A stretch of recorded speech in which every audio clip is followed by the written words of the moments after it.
एक अधूरी मोहब्बत। रात के अंधेरे में हल्की बारिश हो रही थी। ठंडी हवा के झोंकों के साथ अमन अपनी पुरानी डायरी के पन्ने पलट रहा था।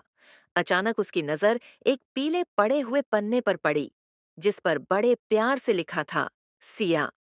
6 साल पहले दिल्ली की एक भीड़भाड़ वाली सड़क पर अमन भागता हुआ मेट्रो पकड़ने की कोशिश कर रहा था। जैसे ही वह दरवाजे के पास पहुंचा, दरवाजे बंद हो गए। उसने लंबी सांस ली और अगली मेट्रो का इंतजार करने लगा।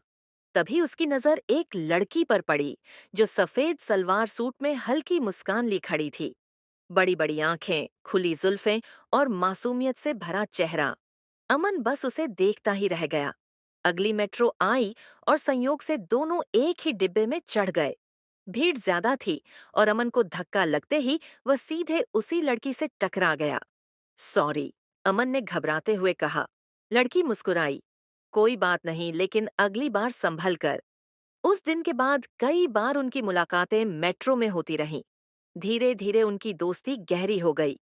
अमन को सिया की हंसी, उसकी बातें और उसकी मासूमियत से प्यार हो गया।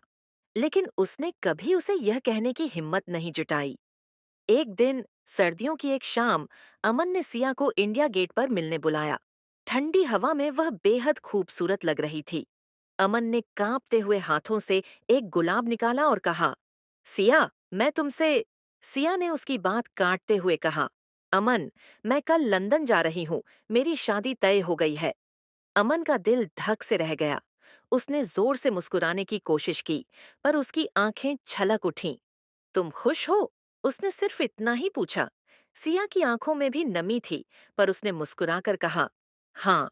अमन ने गुलाब पीछे छिपा लिया और बोला, फिर तो मैं भी खुश हूं। उस रात अमन बहुत रोया।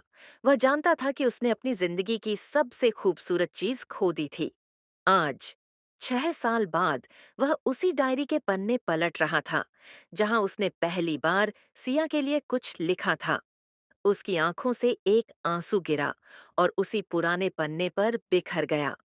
बाहर बारिश तेज हो गई थी, जैसे उसकी अधूरी मोहब्बत पर आसमान भी रो रहा हो।